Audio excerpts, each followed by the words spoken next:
Recording has started. Okay. God, I love seeing some of the same faces every week. These are the people that I love. What's up, everybody? Welcome to Wednesday. How's everybody doing? Hi, Mom. Hi, Maurice. Hi, Erica. Hi, Karen. Hi, Katrina. Hi, Good afternoon. Good afternoon. How is everybody? Good. Okay. We'll get started like a couple minutes after, but I always want to check in. Does anybody have any wins, accomplishments, milestones? Somebody give me something positive today. What we got? Come on, somebody give me something. Yes, I see a hand up. My positive. Okay. I just bought airline tickets to come down and see you. Oh, shit. We are winning.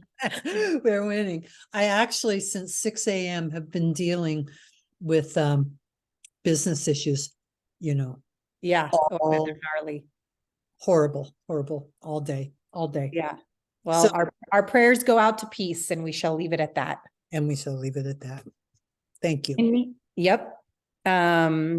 Anybody else have any great wins, accomplishments? It's Wednesday, it's lunch and learn, it's Chamber hour. Oh, yes.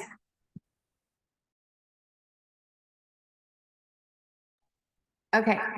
So I have a client who got a grant, and her budget for a printer, a copier, was $1,200 a year. And she had vetted through a couple vendors for this, and they were getting close, but not able to meet it. At which point she was either going to use other funds or pay out of her pocket personally to cover it. Anyways, she kept going and she kept going, and she finally found a vendor that came in 5% under her budget, but she was relentless. Now, what was so cool about this is once she finally got the yes from that fourth vendor, all of a sudden everybody else wanted to play ball and come in under. But we just kept being very diligent. She was actually finding the source and then telling them where the last one left off and what our need was. And then they would come in with their proposal. And then I would beat them up just a little bit with some nuances, and finally got where she needed to be. So number one, she's in alignment with her budget, actually under budget. Wow.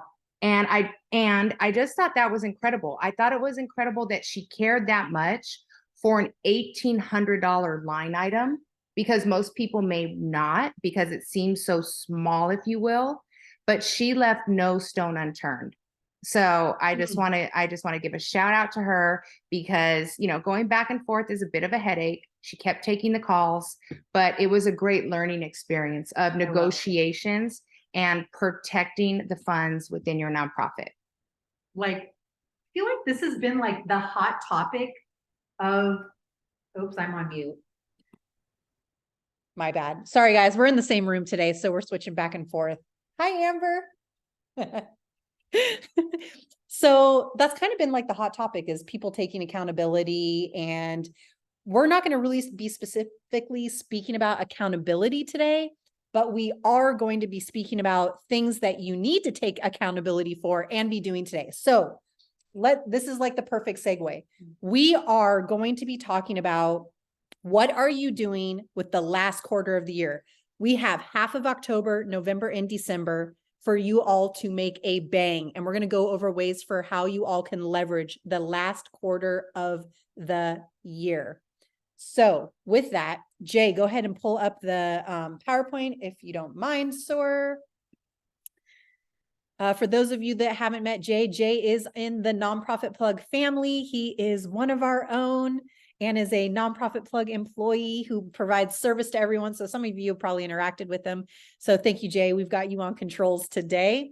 Okay, so I'm excited to talk about today, because this is literally your day-by-day play for the remainder of the year.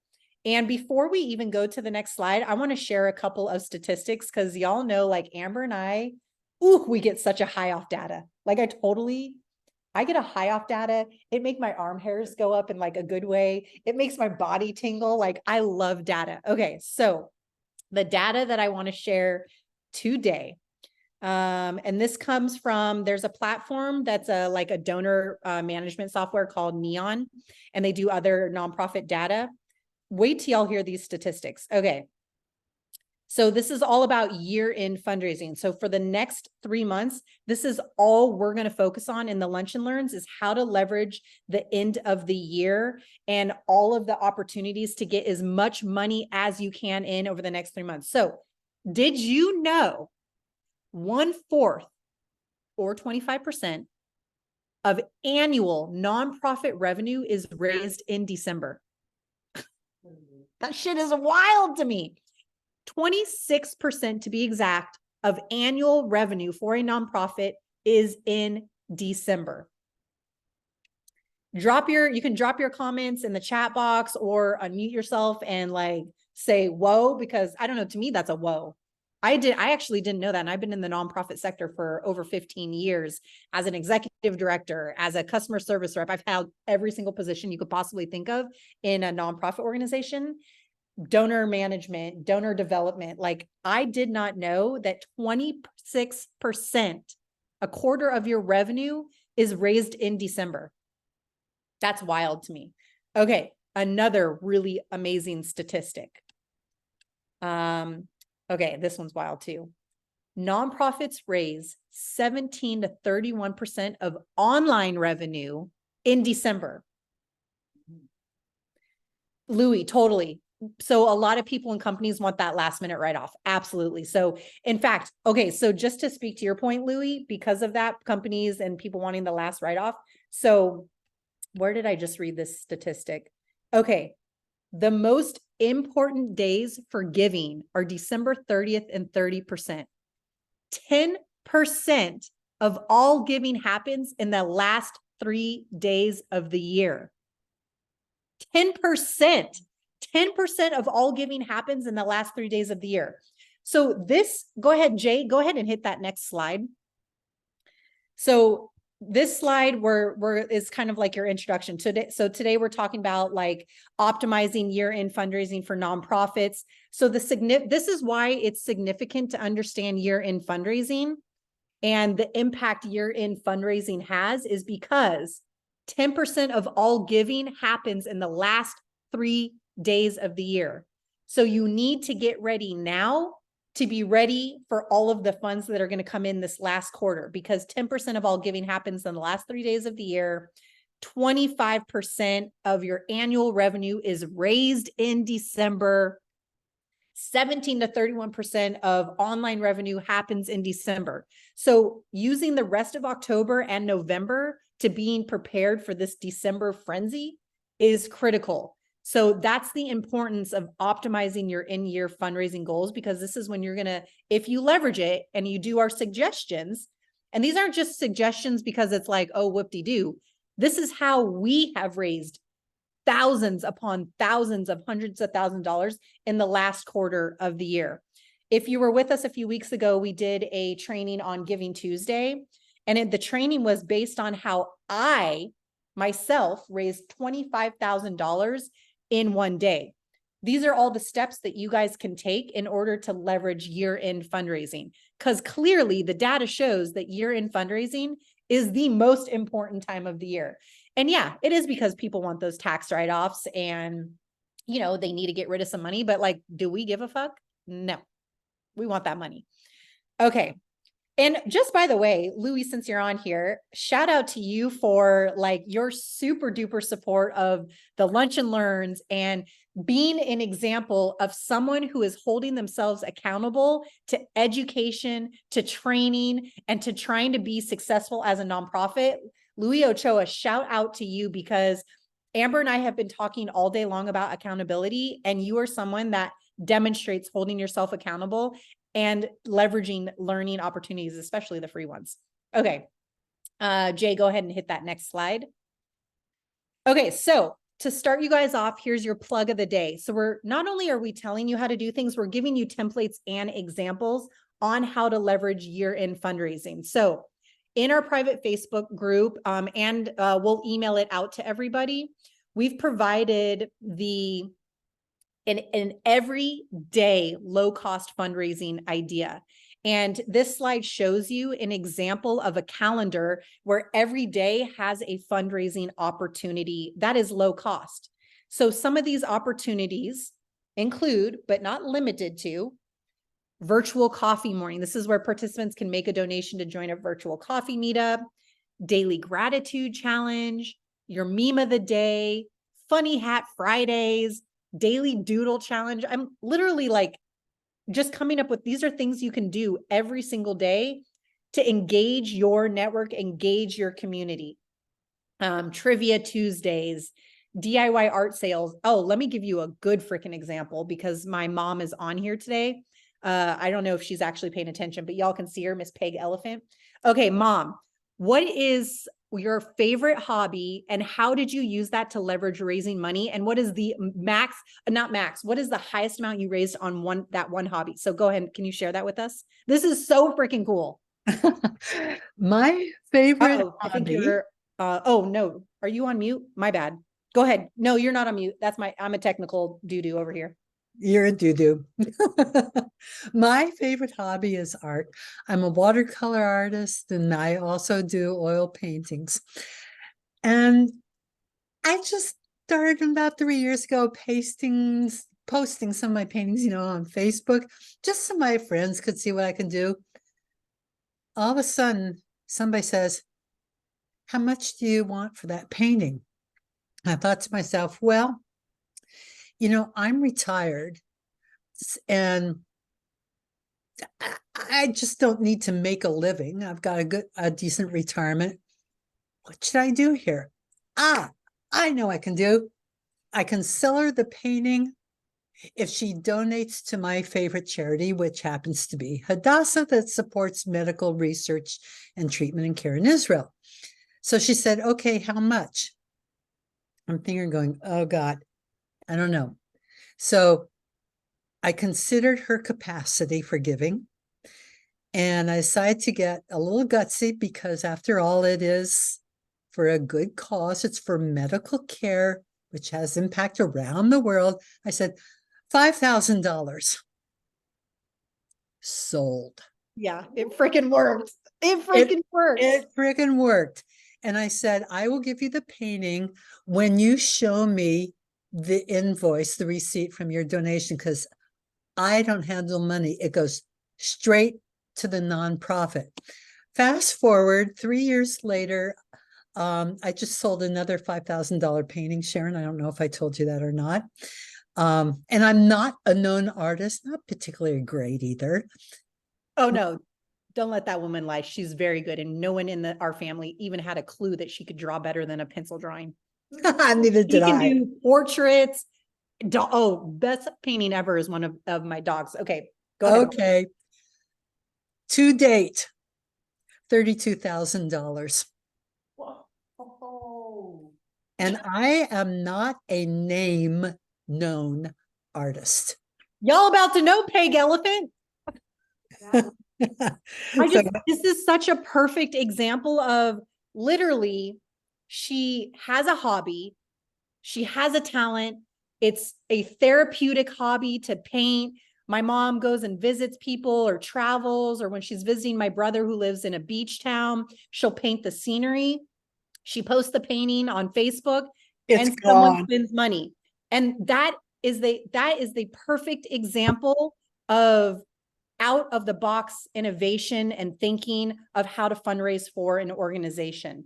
Like that nonprofit is so damn lucky to have a volunteer like you, who not only do you do a lot of business development with them, but like to sell all of your artwork for 100% of it going donated to a nonprofit organization. Thank you, It's a perfect example. I love this. We actually had a attendee last week at the Lunch and Learn who is an artist, and she was starting to sell some of her art as a fundraiser. These are examples for you guys to use as innovative ways to bring in a lot of freaking money. $32,000 on one painting No, $32,000 over the course of the over the last course few of the years. time. Got you. $5,000 for one painting, and most watercolors go for $500. And honest to God, that's an outrageous price. If I tried to sell that price here or even in LA, nobody would buy it because I'm not known.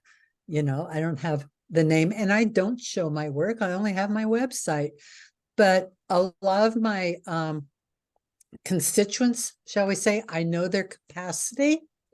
So I'm not going to under ask by undercharging.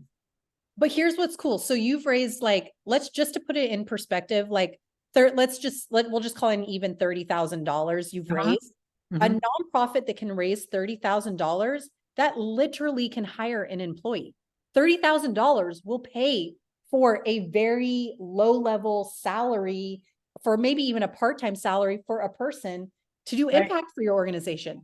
That's the impact of these innovative ways to fundraise. Thank you, Mom. I appreciate that. You're welcome. And I put my website in the chat so you can see how I set up the nonprofit thing. And by the way, it's you can't do a quid pro quo according to federal guidelines. So I can't say make a donation, I'll give you art. But I vetted this through our legal division in New York, and they helped me with wording to make sure it doesn't come across that federal prohibition, a quid pro quo. So if you want to look at the art site and see what the wording is to make it safe and legal to do this, then go right ahead and take a look at that. That's awesome. No, I love it. I think this is like a perfect example. Okay. So let me keep sharing a couple of other examples. And we have another real world example for everyone today with Miss Amber over here. But I just want to shout out a couple more. So in our private Facebook group, and we'll email this out to everybody, but we literally have a list of over 90 daily low cost things that you can do to raise funds. Lots of it is DIY, do it yourself. Just daily engagement. Make sure you have your Give Butter platform, your donation platform ready to go. You know, things like that you kind of need to have in place. Virtual family game night. One of my ultimate favorite fundraising opportunities is places like Buffalo Wild Wings, and a couple other of those like mainstream franchise restaurants. They'll do like fundraising nights, so you can partner with the restaurant, and anyone who comes in and says your nonprofit name will donate a % of everything you spend that night to the nonprofit. Like, who doesn't like to eat and drink? Y'all can do a get together. It's zero overhead. You show up, you eat food, and then that restaurant donates a % back to your nonprofit organization. It's awesome. So 92 days of fun and low cost fundraising. We're at like 80 something days left of the year. Jay has built out this great template that you guys can see on the PowerPoint right now that shows like everyday fundraising opportunities.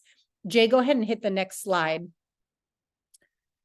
Okay, so you can have weekly themes for consistent engagement, right? So, well, if you're a nonprofit that does stuff with like health and wellness and things like that, Wellness Week, yoga tips, healthy recipes, mindfulness, engage. Maybe it's Community Impact Week. This month is Mental Health Awareness Month. So if you're a mental health nonprofit organization, that might be something that you want to do is every day, some sort of mental health like tip or trick or technique, and, you know, really taking advantage of it being Mental Health Awareness Month if you're a mental health nonprofit organization, and raise funds for your opportunities to serve the community. D has a question. How would that work for an online community? Ooh, D, great question.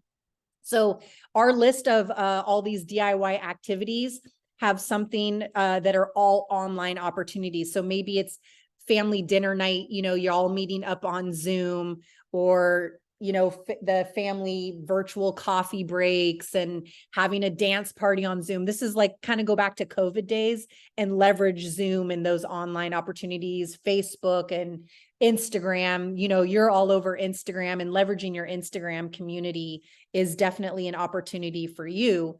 One thing you could do is, if you guys have your list of 50 to 100 people that you can identify, and you start phone calling every single one, sort of like that old school Jerry Lewis style phonathon. If you don't know what a phonathon is, Google it. It still works to this day. D, I have talked to you so many times on the phone. Your voice is beautiful. You're energetic. You're engaging. You're charismatic. If you called me and said, Sharon, can you donate $5?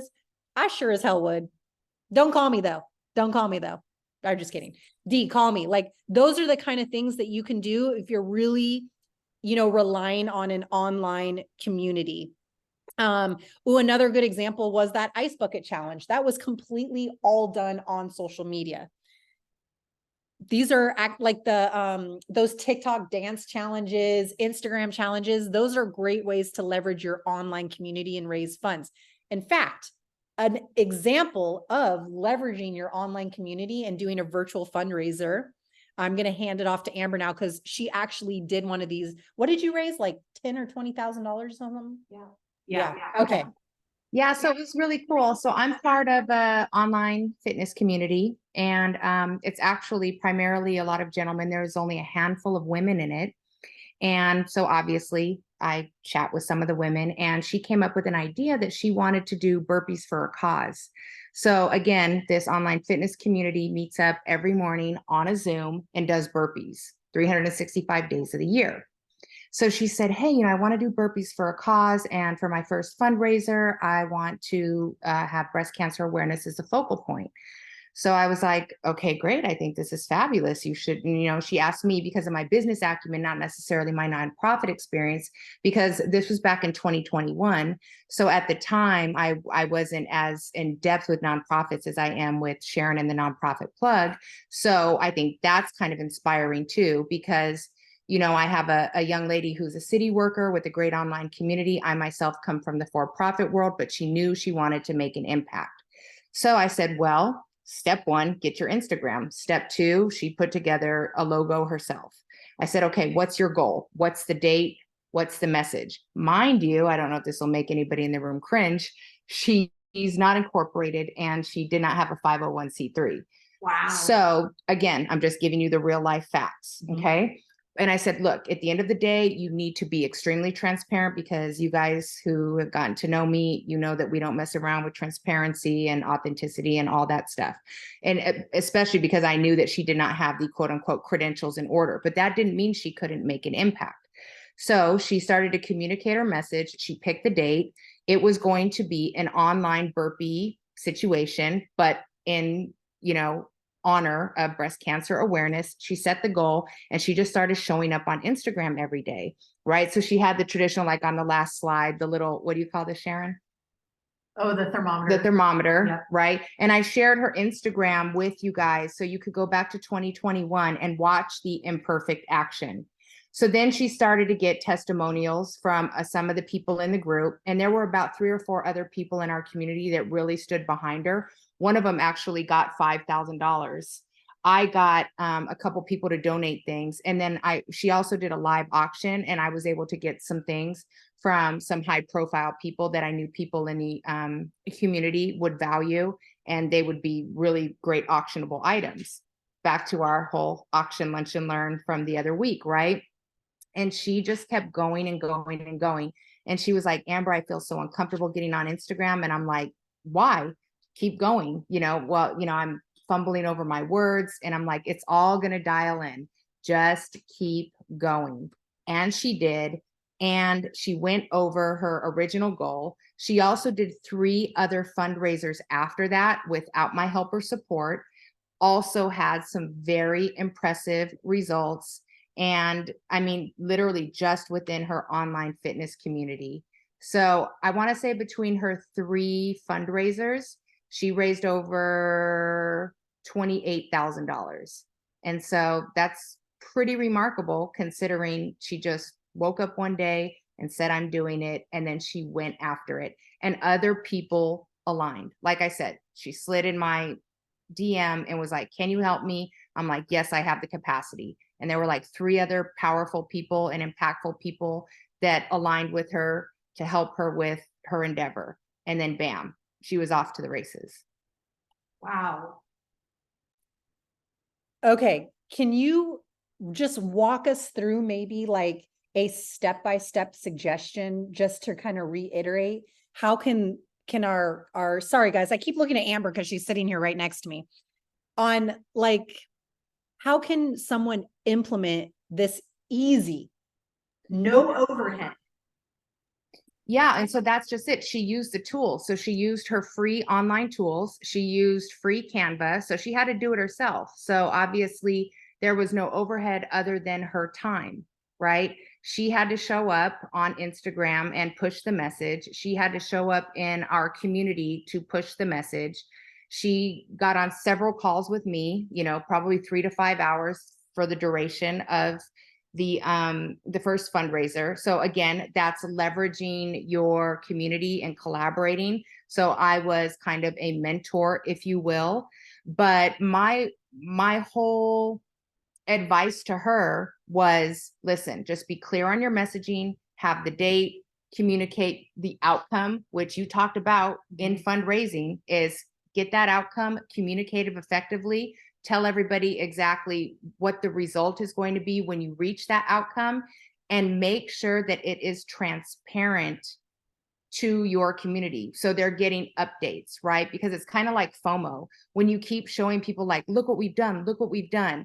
And then we kept bringing in more, I guess, partners, right? So because it was breast cancer awareness, I have a friend that does custom wigs. Bam, I went and got a custom wig. Then I found an individual to gift that custom wig to. Mind you, this was all before the actual burpee date of the official fundraiser. So we were keeping it fun. We were building the energy. We were adding in other elements. We were getting creative.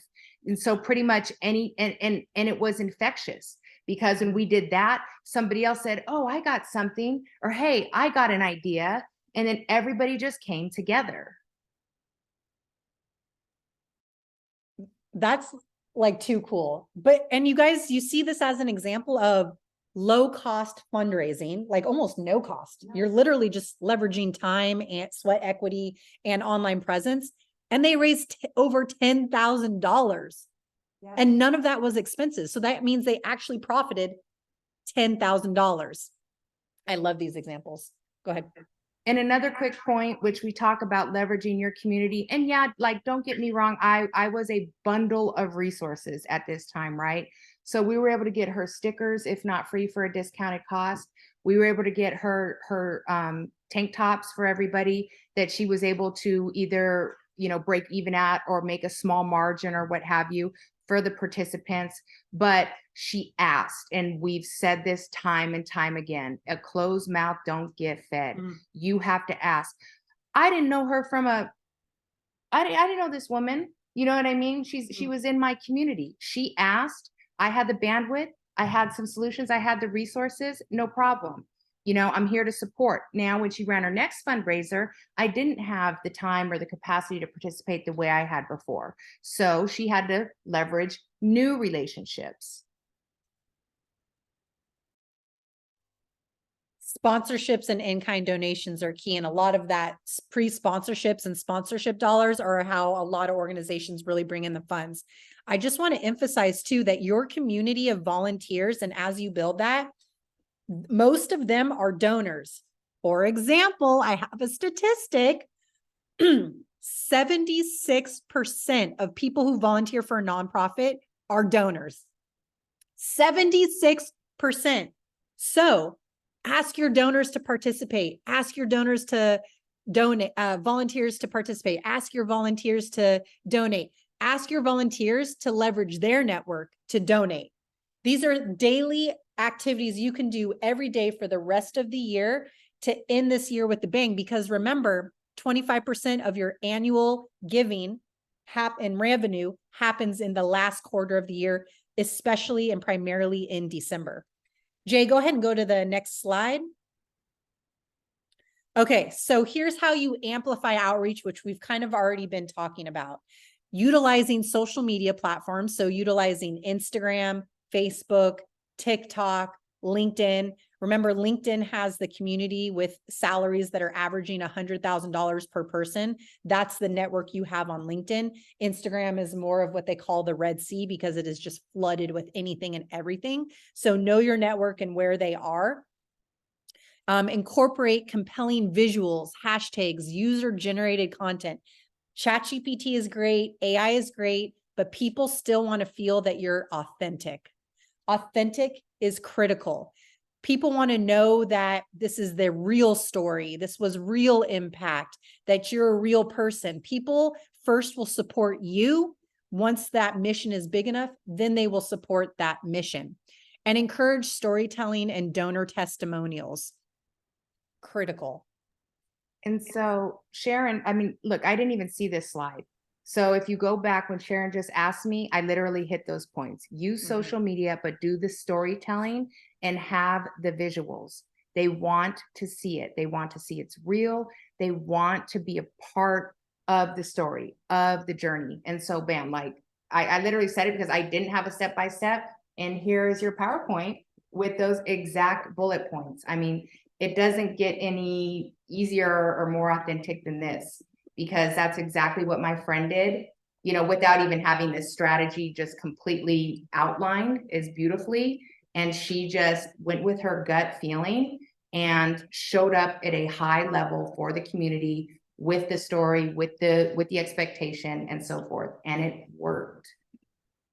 It worked and it works.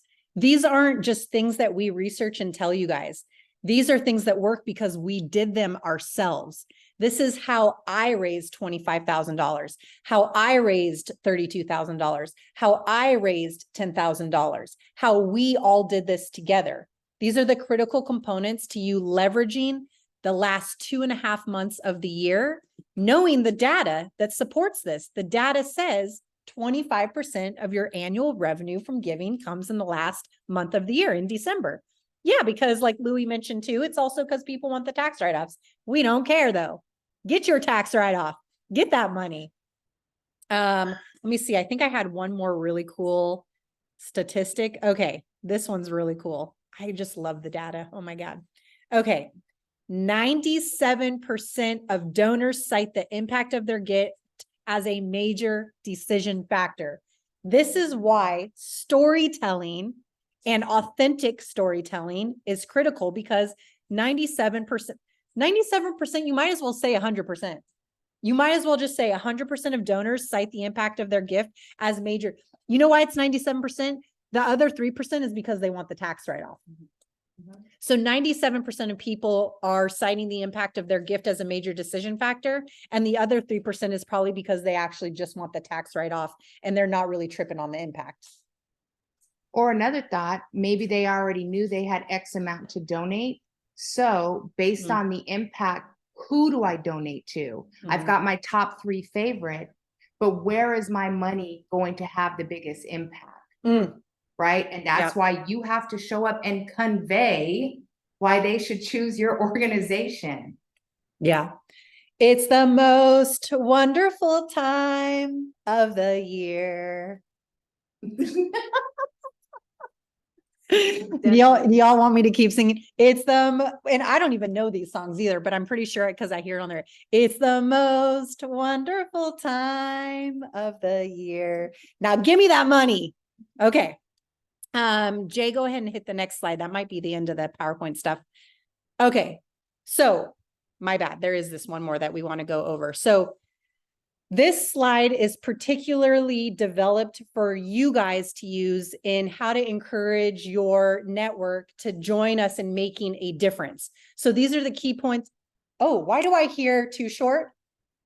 Oh, I don't, can you all hear the music playing in the background? Okay, so I may have just sang a Christmas song, but y'all play me too short and my day is done. I quit. Goodbye. Okay.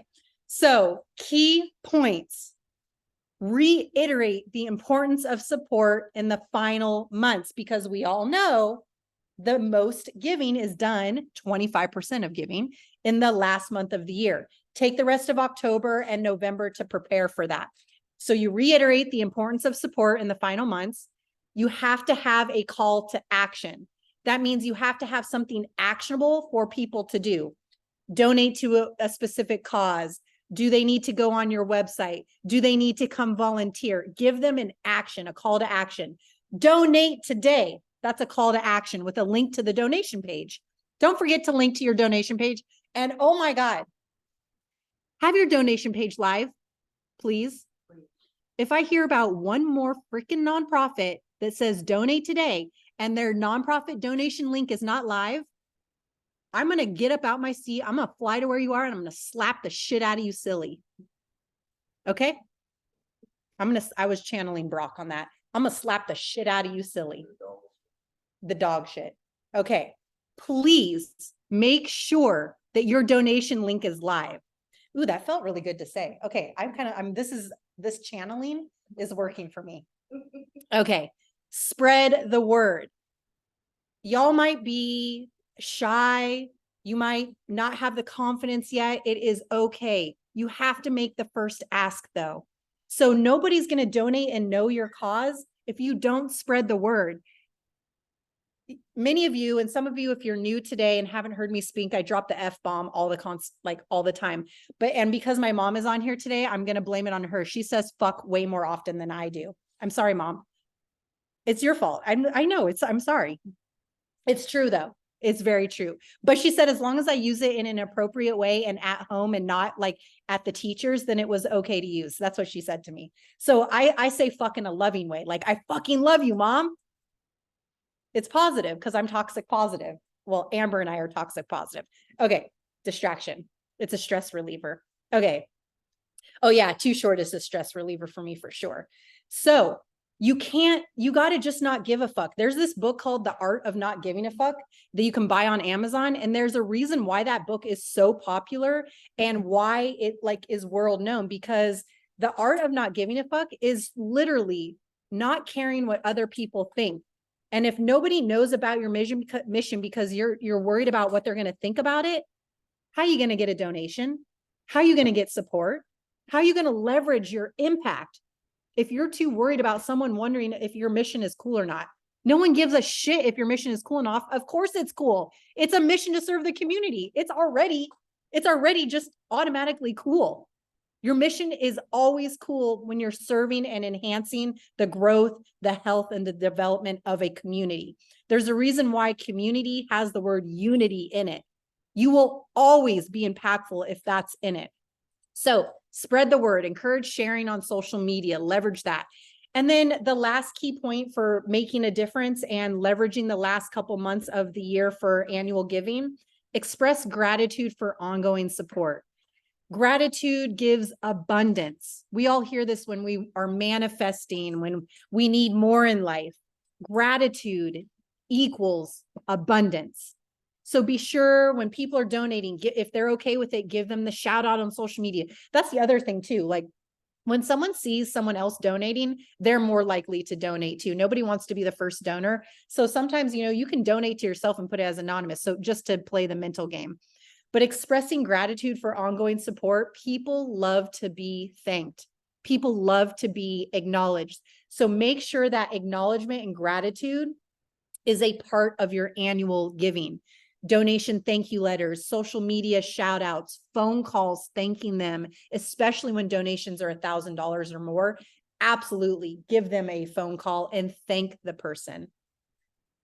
Jay, is that the last slide? I think it might be. Okay, we can leave it on this one for a second. So I want to open it up for questions, and I'm going to go over more fundraising, low-cost ideas, but today's session is recorded. You heard about some real-world examples today with DIY art and selling art for fundraising, burpee challenges, the ice bucket challenge, your Jerry Lewis phone-a-thon, you're leveraging your donors, asking your donors, because remember, 76% of volunteers are donors. So we'll email out this information. It's recorded. You can check us out on YouTube. We'll post this in our private Facebook group. If you're not in our private Facebook group, be sure to reach out to us so we can join you. But let me open it up for questions, for how-tos, anything in the nonprofit sector. It doesn't even necessarily have to be about fundraising. If you got questions, ask away. So go ahead and you can, if you're shy, you can put it in the chat. But if you have a question, definitely everyone else has that same question. So ask away. What kind of questions do we have? Hi. Hi, Sharon. Hi, Amber. Miss D, Hi, I Mama saw you unmute Elizabeth. your screen. Do you have a question? Yeah, can you hear me? Oops, my bad. My computer was on mute. Sorry, D, go ahead. I Sorry. was saying hi to everyone. Okay. So I work for a nonprofit that specializes in kind of like a rare form, well, it's not rare, but of it's a Rheumatoid arthritis. Thank you. But it's called spondylitis, right? It's a very small community. They are very very educated on their disease. It affects the entire body from the bowels to, just the spine, your joints. So I love that you're doing this because like right now we're going to have a webathon, but we in our meeting today is like, oh, it really doesn't raise that much, money. So I asked about doing a live auction after, the one that we did. And it's like, oh, well, we've done that, but that wasn't successful. So I'm new to the company, so I'm not really understanding why some of these fundraisers aren't successful. But I'm assuming it's because the big push on social media probably isn't happening, like getting on every day, 100%. like, just really, hammering that in. But again, I am this webathon. Basically, my question is, how do you get a community involved, just with more engagement? But I'm assuming you're probably going to tell me to just really like get on that social media. But I don't know what that would mean for me. As you can see, I am painfully shy. I'm not, but I am. Which is wild because you're so not. I know. It's so weird. So I don't like really being on camera. I hate cameras. Okay. Which is also wild because she's freaking stunning, beautiful. You're so sweet. I see where you get your looks from with your hot mama. Oh, mama. So okay, and here's the thing. I work for a very small nonprofit. Like I think it's probably about 25 of us on staff.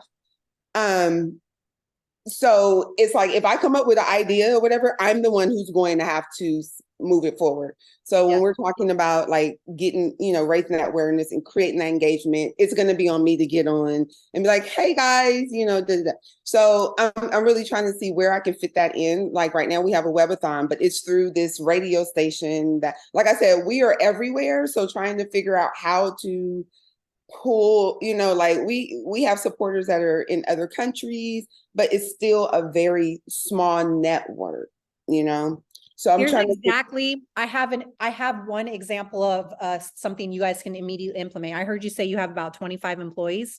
Yes. If y'all get 25 employees all together on Zoom or whatever, if you guys are all spread out, each 25 employees needs to come to the table with 50 people that they know. This is the example. I hound on this example because it works. So that's why I do it. And you guys are kind of virtual. If each of those 25 people come with 50 people and they do a phone-a-thon and they phone call, it has to be a phone call. It has to have that personal touch of a phone call. Right. Can't be email, can't be social media, can't be a text message. If each of those 20, what's 25 people times what's 25 times 50? Oh, girl, don't give me the line. 25. And so we're going to do some math here just to show 25 times 50 is 1250. 1,200. Okay, so that's a list of 1,250 people. Now do 1,250 people times $500. What's 1,250 people times 500? That's $625,000. Right. Okay. So okay. So if each of those 25 people had a list of 50 people and asked them if they would be willing to do a fundraiser for $500 on behalf of your nonprofit, and either that, either there's a couple options. Either that person that has a list of 50 people calls them and says, hey, would you be interested in helping me do a $500 fundraiser for this nonprofit I work for? Sometimes what they'll do is they'll say, hey, like, no, but here's $500. They'll say, sure, I'll do a fundraiser for $500 and they end up raising $1,000. If best case scenario, if every single person of those 25 people called 50 people each, and each of those people, 1,250 people raised $500 each, that's $625,000. Okay. Okay. That's what I would recommend for you, Dee. Okay. So I love that. We actually have a campaign. I don't know if it's necessarily a campaign, but where we encourage our community to fundraise, on our behalf. So that's something I can totally build upon. So I love, love, love that. My last question would be with the remaining like campaigns or whatnot, like what we have for Giving Tuesday. Basically, it just sounds like somebody, which would probably be me, is really just getting on Instagram every day. And I'm assuming you're talking about like doing like somewhat of a live or some type of video where We have those 25 employees do lives too, like have them go on live with you to talk about why do they work at that nonprofit with you? Was there a connection? Did somebody in their family have that rare form of cancer or health challenge? Like right. Every single one of them should also be taking advantage of a live, and you can spearhead and be the example of this. And I know lives because we've done lives together, and that Source LA life, so okay, I think thank you. I love it. Don't you be the only one. And that's what I'm trying to avoid. That's exactly what I'm trying to avoid. Yeah. Okay. That's gonna be the art of not giving a fuck. Okay. You don't understand how long that book has been on my reading list. Like I'm gonna have to get it today. It's worth it. It's worth it. I saw it in the airport one day, like, I need that in my life. Yeah, no, so yeah. It's for sure worth it. I think, Amber, did you have a suggestion too? Yeah, real quick. The reason that I gave you guys that example on Instagram, burpees for a cause, I want you to go on your Instagram and go to that profile and scroll all the way down to the beginning, because I want to say something impactful. We all start with a white square on Instagram. And in 2021, this individual started with a white square. Now, if you go back and look at her imperfect action, look how it started. Look at her posts, look at her calls to action, look at how you see the support starting to build. Look at how you see the momentum. It's the story. It's the storyline right there. It would literally take you 15 minutes to go through, let's say 100 posts of hers. You will have a storyline. If nothing else, it should inspire you, because as I'm looking at it, 3, 6, What's 9, the Instagram 12, name? I'll put it in the chat. Burpees for a cause. Burpees. Okay. Obviously, she was showing up on her stories as well, outside of her posts. Okay. But you will see the virality start to happen. And the people joining, like how Sharon was saying, get other people to come in. They shoot quick messages, they're tagging and so forth. You're leveraging other people's audiences, etc. But I think if you look at it, it becomes less intimidating. It doesn't have to be perfect. Again, it just has to pull on the heartstrings. And that's what she did. And so, 25 posts later, at least stagnant posts, not counting the stories, not counting the phone calls and leveraging the other things like you talked about, Sharon, $10,000. That's a lot of money. And honest to God, I want to say we did it in 45 days. She came up with the idea and I was like, okay, it's crunch time. But I told her, you are not going to fail. So during my day, I even would mention it to a couple people in my network as well, because I didn't want to see this project fail. Yeah. Okay. And that's perfect. And so that's also why, Dee, I'm just going to pick on you because you brought up your team of 25. Like if you guys have teams and you have board members, leverage them. Like they don't get a pass, and they don't get that title of being an employee or a board member for nothing. Like they got to work to get that shit. Karen, you have a question, my dear? Yes, I think you answered my question when Amber was talking about posting every day. I just wanted to get your input. I'm looking at the Instagram post right now, but I think where I'm going wrong is I'm posting, but I'm not doing live posts. And then I want to get you kind of answered it. I didn't want to over inundate people, so I was wondering how much is too much to post. Right Here's now, the I'm thing with posting 3 times a Instagram. week. Yeah, Instagram's a crapshoot. So with them, the way Instagram mentally F's with people is this whole algorithm, and it's posting more and more. So what I would recommend is taking advantage of Canva, where you can have things scheduled so you're not having to waste your time of constantly trying to post throughout the day. Like schedule out a week of posts and maybe post. I've been reading recently like 2-3 times a day. But what's critical is having a call to action. So when you're posting, give people a task to do, like ask them to share a story, ask them to go to your website, ask them to donate, ask them to share something with you, ask them to repost or reshare. And just remember, Instagram's a crapshoot. It's a whole algorithm game. Jay and I struggle with this daily on understanding analytics and Instagram and how best to leverage. And I freaking hate Instagram, but I'm on there because I need it for my business. But remember, there's other platforms too. But more important than social media, though, is phone calls, unfortunately. But Okay. that's how you're going to get the most money and have, Mhm. and during those phone calls, maybe some of these people have Instagram followings and communities and networks too. And Instagram likes when people hang out on your posts longer. So the more and more you get a post shared or comments on it or a constant refresh of that post, Instagram likes that. But at some point, Okay. So it's too much, so that it sounds like we have to have a lot of content created if we're not doing live, so we're not sharing the same post every week. I yeah, got you'll you. want to really take advantage of like Canva and things like that. Yeah. Like every day, like maybe Monday motivation, tip Tuesday, Wednesday, whatever, throwback Okay. Thursday, feature Friday. Like take advantage of these like themes and quick tips, tricks, and techniques.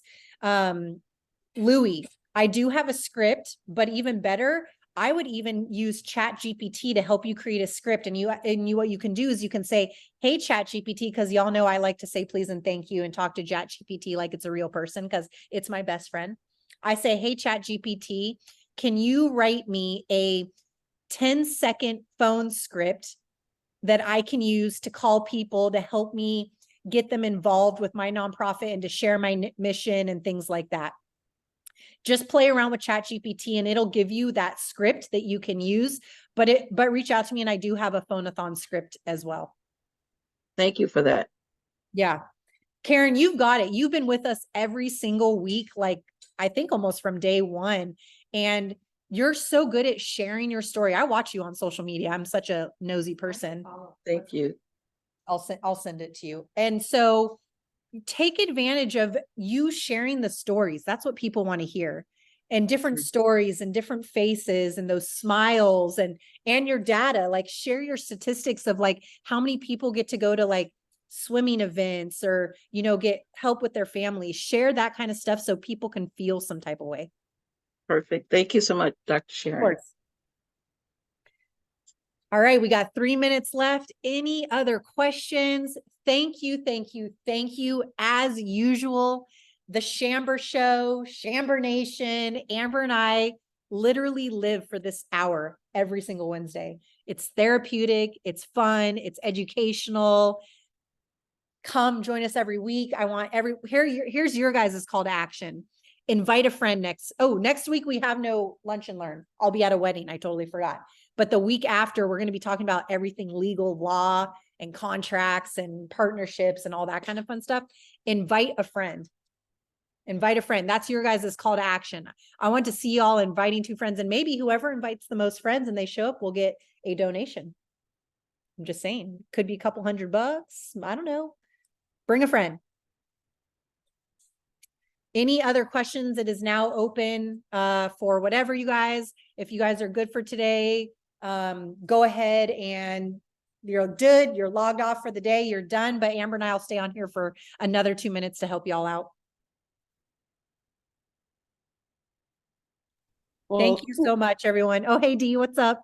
I'm sorry. So I just have a question about this webathon thing I told you about. It's so basically it's kind of like a phone-a-thon. It's not really a phone-a-thon, I can't say that. But these different artists come on and perform live. It's really the coolest thing ever, which I don't understand why it does not make a lot of money. It's some small radio station and they have all these different artists. And then, so what you can do is there's a compilation album that's created, and if you purchase it, the proceeds, go to my organization. So I'm just trying to figure out how to really leverage that, or, really, like, it's like, should I try to figure out if I can like interview the artist, or, but you know what I mean? But it's so much red tape. Like the person who's throwing it is not very engaging. They're Yeah. kind of standoffish. So here's what I would kind of recommend to you is for you, since that one is kind of like whatever, and there's the red tape and you've got some challenges with the leadership there, is I would really leverage those 25 staff that you have and collectively come together with that list of people and see what you guys, and here's the thing, when you're calling that list of that 1,250 people, part of that script should be, hey, we've got this webathon going on. Can you join us? Okay. So you got a double whammy there. Whammy. I love it. For those of you that were asking for a phonathon script, my Mama Elephant, adorable mama, she actually posted a script in the chat. Thank you. Jay, you copy that copy that script, and we'll put that in the email to everybody too. Louis, you got a question for us? I just had a comment. Can you guys hear me? Yeah, we can hear you. Yeah, I just wanted to thank you guys. I watched all your YouTube content, and it's just so valuable. I'm gonna have to watch it 2 or 3 times to actually get all the gems. But yeah, I just wanted to thank you, Dr. Sharon and Amber. Much appreciated. Of course, of course. We really appreciate you, and I've been watching all your comments. They're so encouraging. They're motivating for us. Like, it's our acknowledgement too, and we appreciate that. So like I said in the beginning, Louis, like, you're the MVP today. Louis, in fact, drop the website of your nonprofit in the chat box. The website is not up yet. I applied on for 19th. Oh, So, you have Instagram though. You have Instagram. I have Instagram. Yeah, put your Instagram. That's totally fine. We just want people, we need people to know who you are. You're doing great work out there. You're the perfect example. You're the poster child of someone who pays attention to the lunch and learns and shows up and is accountable. So definitely drop your Instagram in the chat box for us, and we'll share that in our email that goes out also. Thank you. To anyone listening on the, it's at People Making Progress, but I'll drop it in the chat right now. Thank you guys. Yeah, drop it in the chat. Well, that's it for today's Lunch and Learn, everybody. Thank you for joining Amber and I. I'm Dr. Sharon, the nonprofit plug. We've got Amber, the strategy specialist. We are Shamber. Hashtag Shamber. Thanks so much to everyone joining us today. Have a fantastic rest of your week. Thanks, guys. Have a good one. Bye, Dee. Bye. Bye, Karen. Bye, Angelique. Bye, Erica. Bye, everybody. Thank you, Dr. Lottie. Sharon Of and Amber. course. Bye, Louie. Like my whole sense, because even when I'm with my family, it's like, it's not a